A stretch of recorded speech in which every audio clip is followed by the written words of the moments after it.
Господин Зунчев, многу пати во минатото слушавме за идеја, па дури и тргнуваа процеси на набавка на сопствена механизација од електрани. Зошто никогаш не се реализираше тоа?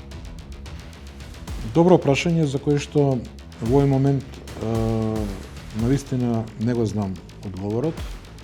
Можеме само да шпекулирам. Но еве сега вие можеби имате шанса да набавите нова механизација. Не, сега јас, односно ние немаме шанса, бидејќи шансата е пропуштена на времето.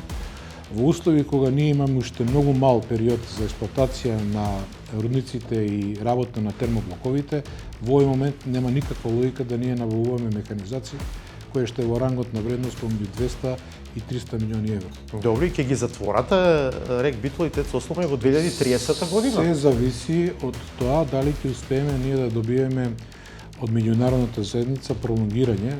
За жал, нашите претходници имаат подпишано заем за ликвидност во износ од 100 милиона евра кон ЕБРД, кој што, меѓу другото, предвидува и транзиција кон обновливи извори на енергија и затварање на рудниците и на термоблоковите заклучно до 31 декември 2030 година.